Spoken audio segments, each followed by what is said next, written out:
We need to vote. If you sit there though, you got to control it up. She's moving up the ladder. He did that. really good. So Sam and Lynn were on the line a minute ago. Yeah. Oh, yeah. Yeah, and like you say, we missed a lot of Are we ready, Cindy? Okay, we're on. Okay, good afternoon. The special meeting of the Board of Regents is now called to order. Mrs. Burks and Dr. Gibbons and Mr. Sanchez should be on the phone. You guys there? Yes, sir. Okay. Tiffany, are you there? Not yet.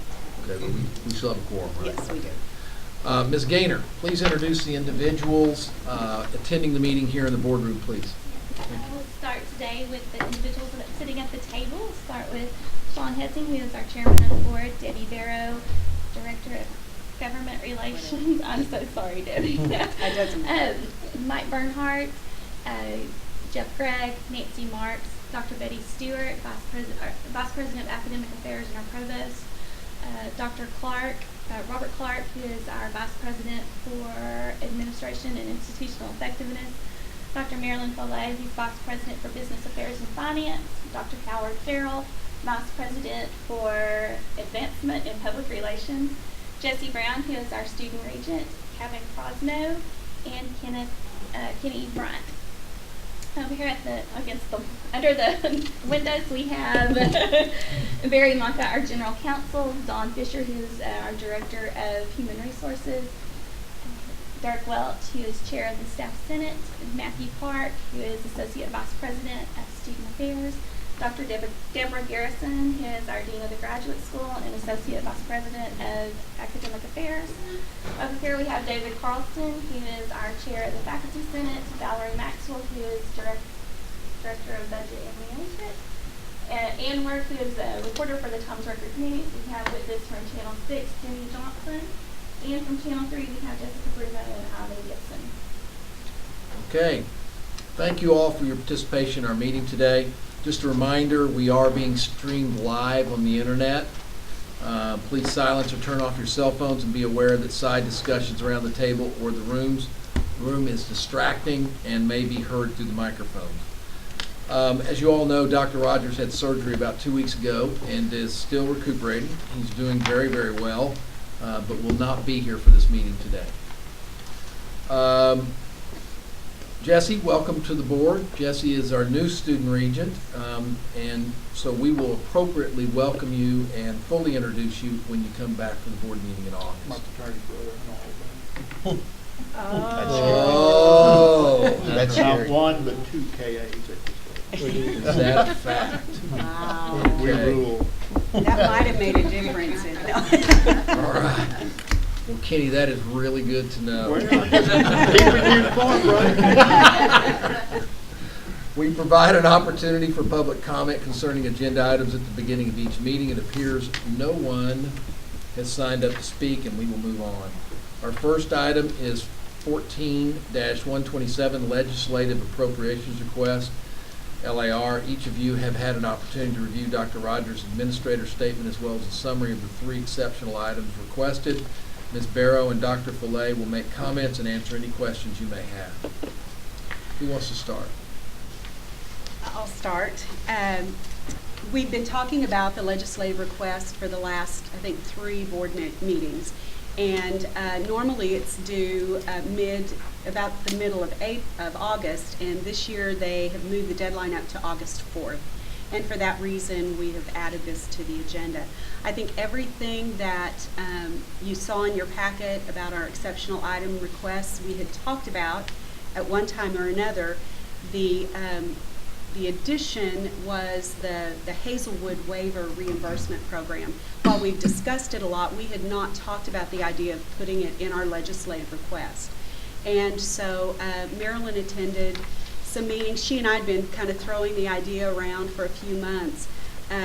For those of you new to the board, it's a program that the state of Texas put in place that previously provided funding, a tuition and fee waiver for veterans. And several years ago, I think in 2009, they added a legacy program. so that if an individual had served in the armed forces, didn't use their educational benefit from the state, now this is different, this is in addition to the GI Bill. If they didn't use their benefit from the state, they could then pass it on to their dependents, their children, up to 150 hours. And as the military drawdown has occurred, as the program has kind of gotten legs under it, the amount of money that Midwestern is forfeiting by these waivers has grown from about $270,000 in 2008 to over $1.2 million this year. So the discussion around the table of other business officers was, should we let the state know that we would appreciate that funding back and put it in as part of our legislative request? So we added that in addition to the two other items that you all had previously endorsed, the academic expansion and revitalization project. We're putting it in there as a request for capital construction funding. We're not just limiting it to tuition revenue bond funding, because as we explained in May, the legislature will likely look at other options of how to fund our capital construction needs. And then the third item was the College Access and Success Program for economically disadvantaged students. So those were the three items. As I said, I believe we've discussed those thoroughly. Dr. Rogers' administrator statement basically just is the opening introduction to our legislative requests. Marilyn and Valerie are putting the rest of it together. It basically contains historical data about our enrollment, fiscal information, and those types of things. So Marilyn, I'll let you add whatever. Did a great job. What will happen with the LAR, it goes to the Legislative Budget Board, and they compile all the information from all the institutions, and then they use that as a resource to the legislature when they have requests. And it's really scanned and reviewed very closely with the staff of the different legislative folks and bodies. So it's a lot of effort on our part to put the tables and the schedules and the information together, but it's vitally important that we tell the Midwestern story.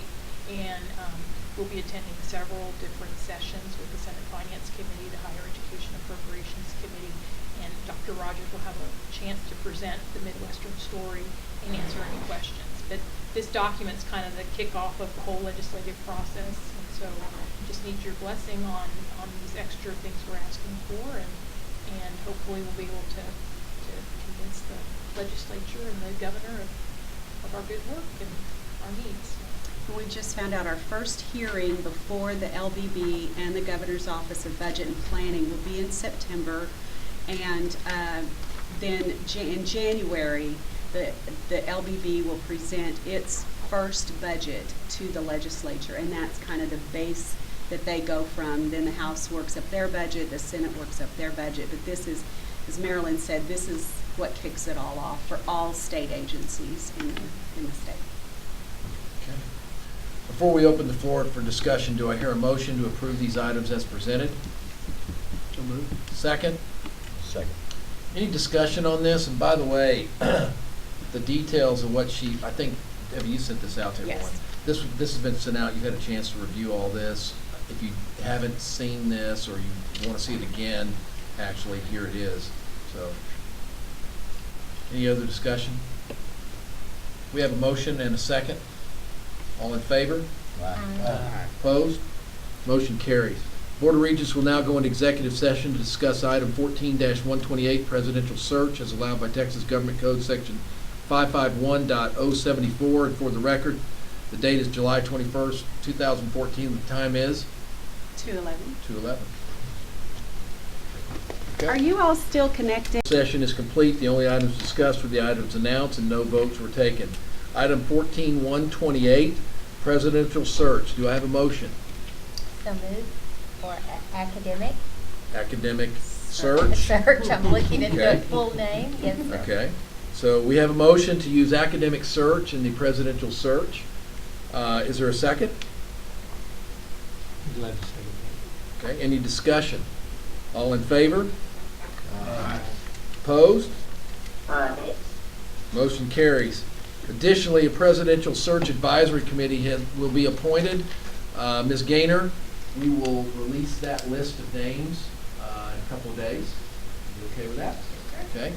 I appreciate the individuals that will agree to serve on the board.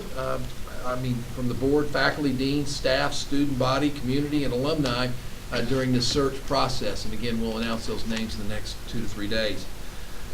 This concludes our business today. Our next regular board meeting will be August 7th and 8th, and we look forward to seeing everybody there. This meeting is adjourned. Thank you. Yes. Sweet. Y'all just walk in.